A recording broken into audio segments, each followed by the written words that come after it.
Alors du coup, le processus, il commence à quel niveau? Ça se passe? Le processus en fait, donc ça c'est la cuve d'empâtage. Je mets mon grain, qui est plus ou moins en 3-4 morceaux. Je le mets à macérer pendant à peu près 1 heure. Et après je vais le transférer dans la cuve d'ébullition qui est là-bas. En ébullition, donc ça va être pendant à peu près 1 heure. Le premier houblon que je vais rajouter assez rapidement au début de l'ébullition va donner l'amertume. Et je mets du houblon au bout d'1 heure, je coupe la flamme et je mets du houblon, à ce moment-là c'est de l'aromatique. Je passe par un refroidisseur à plaque et je transfère dans les fermenteurs qui sont là, les 4. Donc il y en a 2 de 300 et 2 de 600. Quand je remplis les 600, en fait je brasse 2 jours d'affilée. Alors donc ça me permet, en fait là je brasse pendant 6 jours. Alors au niveau du transport, ça se passe comment de là à là? C'est en fait par les pompes et les tuyaux qui sont là. D'accord. Voilà, c'est des tuyaux de transfert en EPDM. Donc la bière elle est plate, au bout de 3 semaines, ma bière elle est plate, je la retransfère dans ce qu'on appelle la cuve de sucrage qui est là. Je fais 500 litres, je mets mon sucre, ça tourne, ça agite et là je peux mettre en bouteille. Donc j'ai une petite embouteilleuse, je le mets là. Là je mets une grande table et en fait je fais les bières, il y en a une, c'est du tout manuel. Je mets ma bouteille et je la capsule ici. Voilà, et après ça part en palox dans la chambre chaude. Donc je mets en palox, là on voit la bière ambrée. Donc je fais des petites bouteilles et là j'alterne avec les grandes bouteilles. Ça me permet, là je mets 4 palox, les palox c'est les grilles en acier. D'accord. Comme je propose en général 4 bières, voilà ça me fait 4 palox qui tiennent pile poil dans la chambre chaude. Donc une fois que c'est là, après ça va là, dès que c'est fini. Voilà.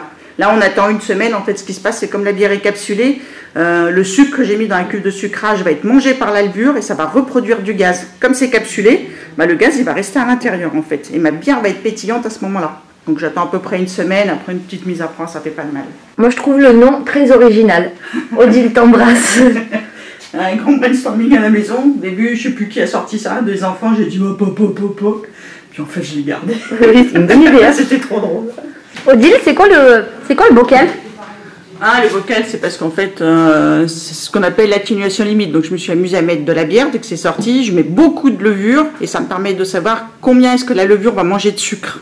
En fait, ce qui me permet, en fait, c'est en petite échelle, ça me permet de voir dans mon grand fermenteur à la fin si j'arrive à la même dimension que ça. D'accord. En fait. Et ça, voilà, ça bouge en fait. C'est ce que j'allais dire, pourquoi il bouge. C'est le CO2 qui tente de s'échapper en fait. Comme ils sont ouverts, là, la levure est en train de manger, elle produit du gaz et de l'alcool. Et là, quand ça se lève, en fait, c'est le CO2 qui part. Alors là, je vois des noms. Julie. Voilà. C'est le nom de la bière. Donc ça, c'est une bière blanche. Qui a été fabriqué le 16,08 et le premier chiffre pour ceux qui connaissent un petit peu c'est le degré de la densité initiale en fait qui va baisser après, ça veut dire que l'alcool a été mangé, enfin que ça produit de l'alcool, la levure a mangé. Là on a Noémie. La Noémie c'est la hausse, donc à chaque fois pareil, je mets le nom, je mets la date et je mets la densité initiale pour me rappeler. Avec ça je suppose que c'est pour mélanger. Ouais, en fait c'est ce qu'on appelle un fourquet, ça c'est l'arme du brasseur, c'est avec ça en fait, tout est manuel ici, il n'y a pas d'outils, donc en fait vous avez votre grain et à chaque fois je brasse, d'où le brasseur ça vient de là en fait, c'est le fait qu'on prend un fourquet et qu'on brasse le grain en fait. Combien de temps vous brassez? En fait il faut que ma cuve reste au chaud, donc en fait je remue le grain en gros 10 minutes toutes les demi-heures, voilà. Oh, ça fait les bras. Mais après, c'est intéressant. C'est quand je mets le malt, en fait, ça fait c'est de la céréale. Ça sent comme le petit déjeuner. C'est vraiment ça quand je commence à 7 h du matin. C'est le petit déj. J'aime bien ce que je fais. C'est sympa. À partir du moment où je brasse, en gros, en fermenteur, il va y avoir à peu près 3 semaines minimum. Parce que des fois, le taux d'alcool n'est pas atteint. Donc là, je laisse un peu plus. Puis la bière s'affiner.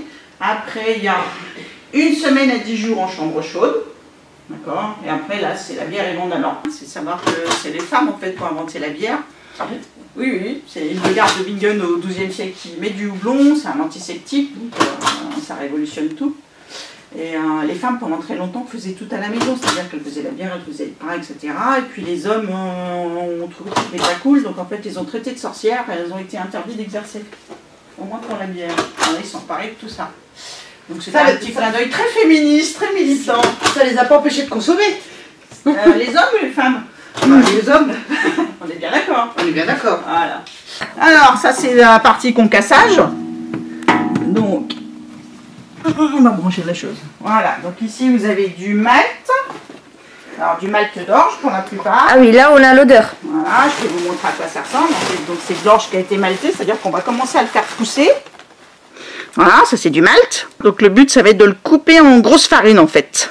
Voilà, puis là vous avez les sacs en fait des différents malts. Donc la plupart, eh ben, c'est du bio qui vient de chez Soufflet. Je sais que c'est de l'orge de Lyon. Et en fait, il est malté dans le 10. Ok, donc vous travaillez avec tout ce qui est produits locaux.